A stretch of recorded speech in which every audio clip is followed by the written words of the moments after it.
Olá, muito bom dia para você. Seja muito bem-vindo ao Redação Hit deste sábado. Eu sou Tabata Pote e a partir de agora te mantenho muito bem informado com as principais notícias da última semana. Infelizmente, eu abro esta edição com um dado chocante, alarmante, porque no Brasil, a cada uma mulher, aliás, uma a cada 6 mulheres foi vítima de violência sexual enquanto criança. O dado faz parte de uma pesquisa inédita divulgada pela revista científica The Lancet.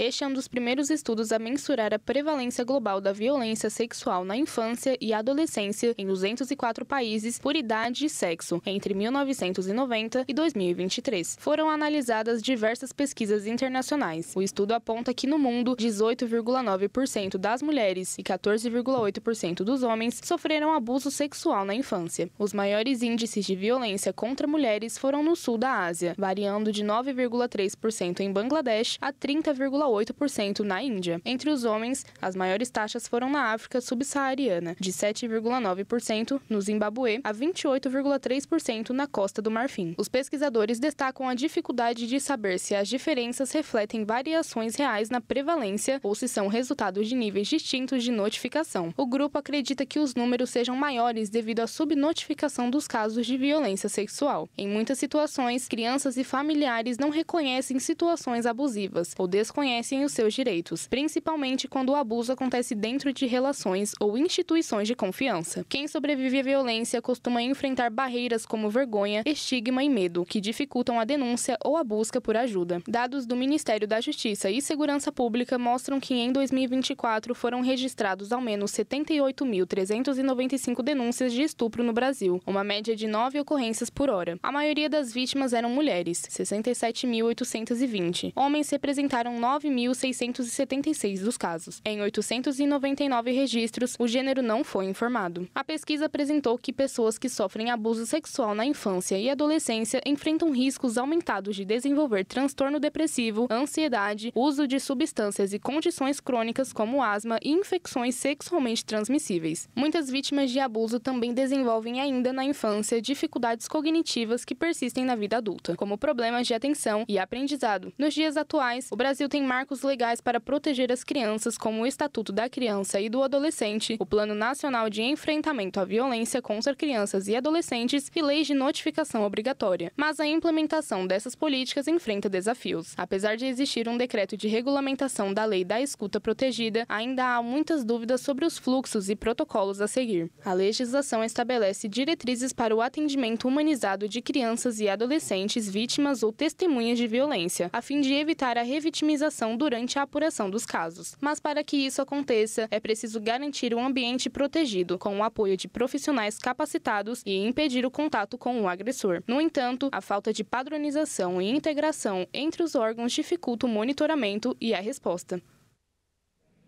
E o desmatamento caiu em todos os biomas brasileiros no ano passado, de acordo com dados divulgados pelo MAP Biomas. Apesar da boa notícia, a Mata Atlântica foi a exceção e se manteve estável em relação a 2023. O balanço é uma boa notícia para o governo do presidente Lula, que se comprometeu a erradicar o desmatamento ilegal até 2030. A diminuição das áreas desmatadas nos 6 biomas brasileiros foi de 32,4% e 26,9% sobre os alertas de desmatamento. É o segundo ano consecutivo de redução. Ao todo, no ano passado, foram desmatados mais de 1.200.000 hectares e registrados quase 61 mil alertas no território nacional. Pantanal e o Pampa foram os biomas que apresentaram a maior redução das áreas desmatadas. Em terceiro lugar aparece o Cerrado, seguido da Amazônia e da Caatinga. Já a Mata Atlântica teve crescimento de 2%. No recorte de 6 anos, o Brasil perdeu uma área de vegetação equivalente à Coreia do Sul. Foram mais de 9.800.000 hectares desmatados entre 2019 a 2024. 67% desse total foi registrado somente na região da Amazônia Legal. Nesta semana, aposentados e pensionistas do INSS foram notificados sobre os descontos em seus benefícios, realizados por sindicatos e associações sem autorização prévia. Ao todo, cerca de 9 milhões de beneficiários foram informados por meio do aplicativo ou site do Meu INSS. A advogada Adriana Faria, especializada em direito previdenciário, orienta como agir após o aviso.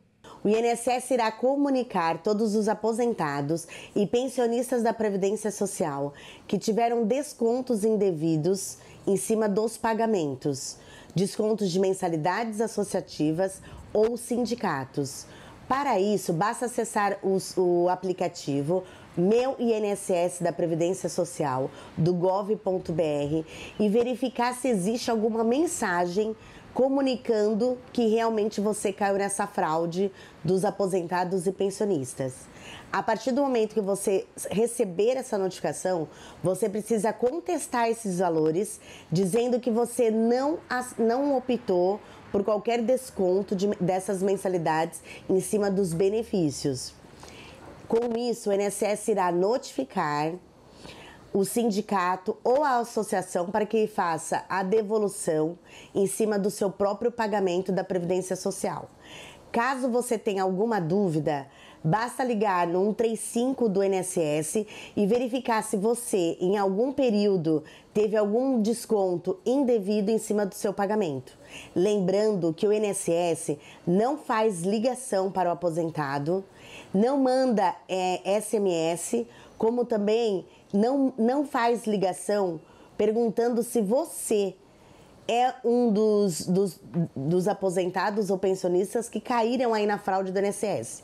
Os únicos canais de comunicação da Previdência Social é através do telefone 135 ou então do aplicativo Meu INSS.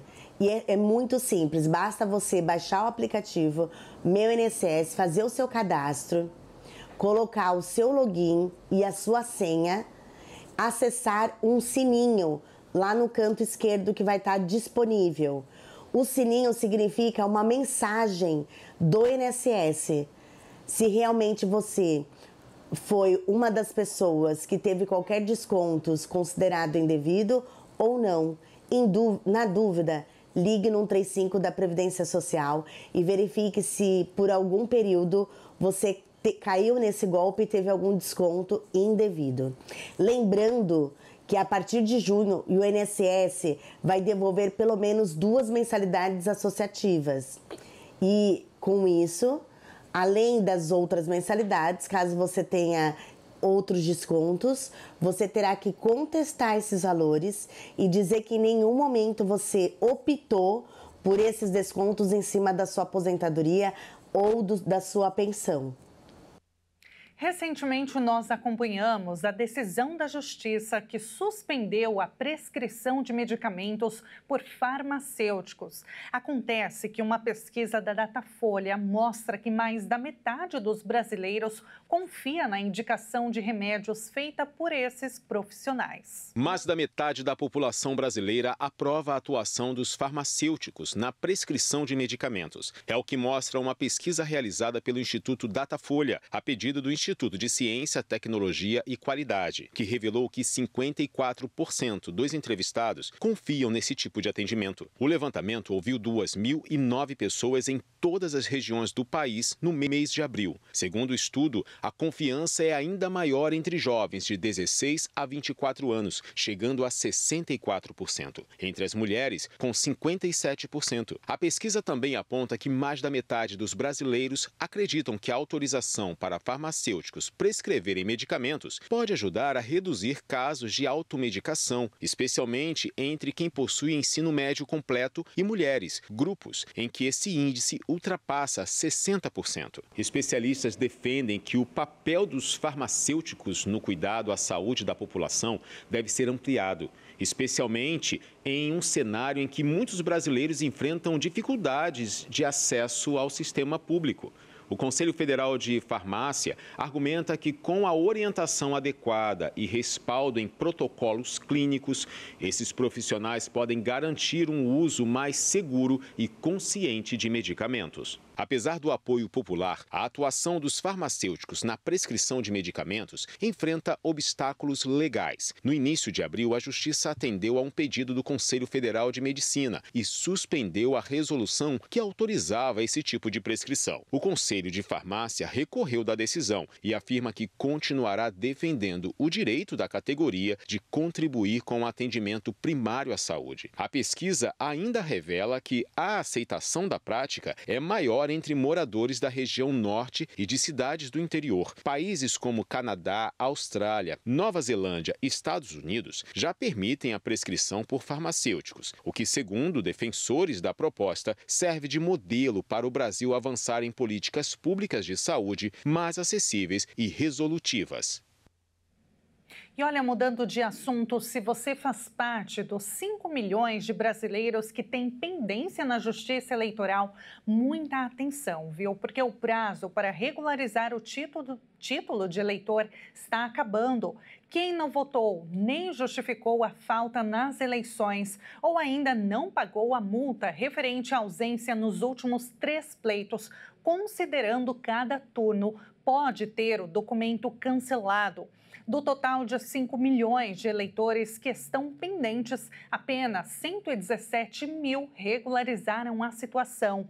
Caso o título, aliás, seja cancelado, além de ficar proibido de votar nas próximas eleições, o eleitor fica impedido ainda de participar e tomar posse de concurso público, obter passaporte, tirar o CPF, renovar matrícula em estabelecimento de ensino oficial, participar de concorrência pública, receber salário em emprego público e praticar qualquer ato para o qual se exija quitação eleitoral. O prazo para regularizar a situação junto à Justiça Eleitoral termina no dia 19 de maio, portanto, na próxima segunda-feira.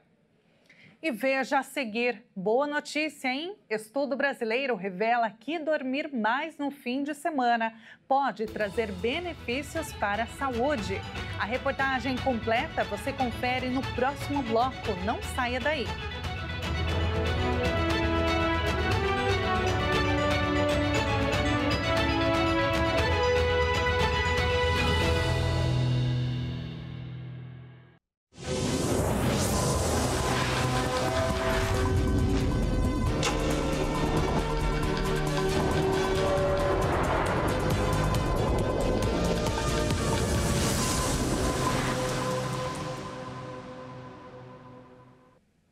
O Redação Hit está de volta com as principais notícias. E olha, é impossível imaginar o mundo hoje sem tecnologia, né? Ela já faz parte do dia a dia em todos os processos e está cada vez mais avançada. Seja para facilitar ou entreter, a realidade aumentada e a inteligência artificial podem criar uma experiência imersiva e oferecer ainda uma nova perspectiva do mundo real. Você já ouviu falar sobre realidade aumentada? Pois é, a Bianca mergulhou nesse universo lá em 2018 e desde então não parou mais. De lá para cá, já colocou no ar uma porção de projetos incríveis usando essa tecnologia. Realidade aumentada é uma tecnologia que mistura alguma coisa virtual à visão da realidade do usuário. Então, através de uma câmera, de uma lente, eu vou olhar para o mundo do jeito que ele é, mas vai ter alguma coisa virtual somado ali. E a gente conhece muito ela, principalmente por conta dos filtros, os filtros de maquiagem, ou às vezes põe coisas na cabeça da gente, óculos, chapéu, mas que funcionam ali dentro do celular, né? A gente está acostumado. Estamos em 2025 e dá para dizer sem medo, a internet já alcançou praticamente todos os cantos. E com a explosão da inteligência artificial, a realidade aumentada acabou entrando nessa onda também.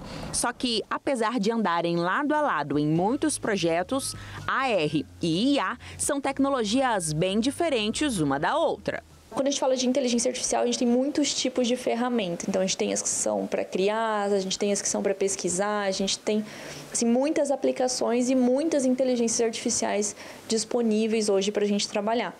Dentro das ferramentas que eu trabalho, nos softwares que eu uso para trabalhar, a gente já tem muita ferramenta de inteligência artificial integrada. Então, antes, se eu precisasse digitar um comando, um código, né, de programação dentro do programa de realidade aumentada para executar uma ação, eu tinha que saber aquele código. Hoje eu já consigo, com a ajuda da inteligência artificial, escrever aquele código.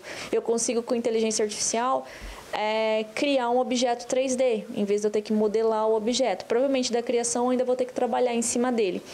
Ela não substitui nenhuma das minhas habilidades que eu preciso, mas ela me facilita muito o trabalho. Desde 2020, Bianca é premiada por seus trabalhos, reconhecida tanto nacionalmente como internacionalmente. E um exemplo é esse filtro da League of Legends. Tinha um evento chamado Meme Awards, que eles premiam várias páginas de meme, ou meme do ano, ou melhor página, enfim, uma premiação voltada para memes.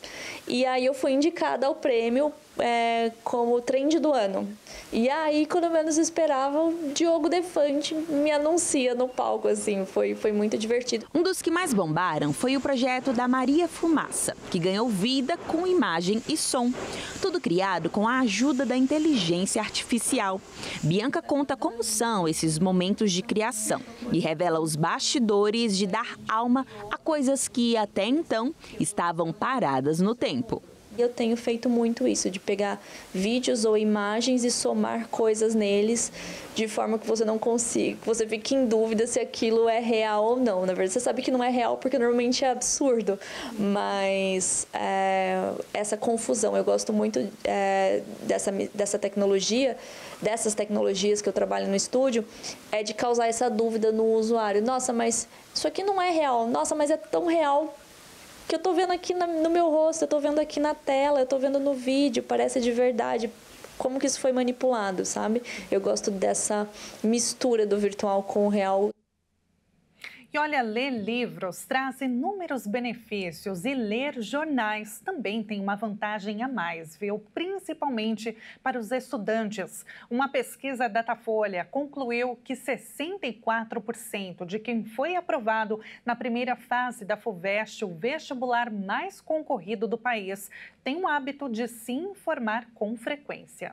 A pesquisa quantitativa foi realizada nos locais de prova da segunda fase da FUVEST com os vestibulandos aprovados na primeira fase. Foram ouvidas 912 pessoas entre os dias 17 e 18 de dezembro de 2024. A margem de erro para o total da amostra é de 4 pontos para mais ou para menos, considerando um nível de confiança de 95%. Estar informado sobre os assuntos factuais pode auxiliar os estudantes a ir melhor no vestibular, principalmente em relação às provas de redação. Na maioria das vezes, o tema está vinculado a questões de ampla repercussão. O tema da redação da FUVEST 2025 foi Relações Sociais por meio da Solidariedade. O papel da ciência no mundo contemporâneo, refugiados ambientais e educação básica foram outros assuntos que apareceram nas provas de redação de anos anteriores. Já o tema proposto pelo Enem, o Exame Nacional do Ensino Médio de 2024, foi Desafios para a Valorização da Herança Africana no Brasil. O Enem é uma das principais portas de entrada para instituições públicas e privadas de ensino superior do Brasil, já que as notas são consideradas por diversas instituições, incluindo a USP. A redação na prova do Enem costuma ser determinante para conseguir uma vaga na universidade, pois representa 20% da nota final. É a única área em que é possível chegar à nota 1000, o que resulta em um peso relevante na média final do candidato. Na correção do texto são consideradas 5 competências. Cada uma tem valor de 200 pontos, sendo elas domínio do português, compreensão do tema e aplicação de conceitos, articulação de informações, coesão e proposta de intervenção. Em 2016, o Datafolha realizou pesquisa semelhante e, na ocasião, concluiu que os vestibulandos que acompanhavam o noticiário tinham melhor desempenho. Entre os aprovados para a USP naquela época, 85% eram leitores de sites jornalísticos. E nem todo mundo consegue dormir de 7 a 8 horas por dia como recomendado. Mas um estudo brasileiro revelou que é possível compensar o sono perdido no fim de semana. Um novo estudo conduzido por pesquisadores brasileiros e publicado na revista científica Sleep revelou que estender o tempo de sono nos fins de semana pode reduzir significativamente o risco de doenças cardíacas. A pesquisa avaliou 1.170 adultos com rotina de trabalho das 8 da manhã às 17 horas, em histórico prévio de problemas cardiovasculares. A conclusão é clara: quem dormia pelo menos 90 minutos a mais aos sábados e domingos apresentava menor risco de calcificação nas artérias do coração. Durante uma semana, os participantes usaram dispositivos no pulso para monitorar os ciclos de sono. Em seguida, foi medida o score de cálcio coronariano, marcador precoce de risco de infarto. 5 anos depois, o exame foi repetido. Os dados mostraram que 19% das pessoas que dormiam mais nos fins de semana desenvolveram calcificação nas artérias coronárias, contra 31% daqueles que mantinham o mesmo padrão de sono curto. Isso representa uma redução de 38% no risco cardiovascular. A média de sono dos voluntários durante a semana era de cerca de 6 horas e 55 minutos por noite, abaixo das 7 a 8 horas recomendadas. No entanto, entre os que conseguiam compensar parte desse déficit aos fins de semana, houve um impacto positivo evidente. Os pesquisadores destacam que o chamado sono de recuperação se mostrou especialmente eficaz para quem enfrentava noites curtas de segunda a sexta-feira. Especialistas envolvidos no estudo alertam que, embora a compensação ajude, ela não substitui o valor do sono regular e bem distribuído ao longo da semana. Dormir mal com frequência faz com que o organismo entre em um estado constante de alerta, elevando a pressão arterial, a frequência cardíaca e os níveis de hormônios como o cortisol, que são prejudiciais ao coração. Apesar dos bons resultados para a saúde cardiovascular, os cientistas ressaltam que ainda são necessários novos estudos para entender se os mesmos efeitos se aplicam a outras áreas do corpo, como o cérebro. Por ora, a recomendação é clara: quem não consegue dormir o suficiente nos dias úteis pode encontrar algum alívio em horas extras de descanso aos fins de semana. E nesta edição nós vamos conhecer um pouco de uma cidade turística inglesa à beira-mar. Uma cidade costeira localizada no sudeste da Inglaterra, Brighton, pertencente ao condado de East Sussex. Juntamente com Hove, forma a Autoridade Unitária de Brighton and Hove, reconhecida como cidade desde o ano 2000, um destino popular tanto para turistas quanto para moradores que buscam uma cidade litorânea com personalidade própria. E vamos então ver algumas imagens agora dessa cidade tão linda chamada Brighton. E olha, com uma população de 250 mil habitantes, Brighton está a apenas 50 minutos de trem da capital Londres. A região cresceu muito no século XVIII, quando se tornou um refúgio popular para os ricos. Brighton é sede de eventos culturais importantes, viu, como o Brighton Festival, o maior festival de artes múltiplas da Inglaterra. A cidade também é um importante polo educacional. Abriga universidades renomadas, como a Universidade de Sussex e a Universidade de Brighton. E com essas imagens tão bonitas, encerramos esta edição. Muito obrigada pela sua companhia. Um excelente final de semana para você. Até a próxima.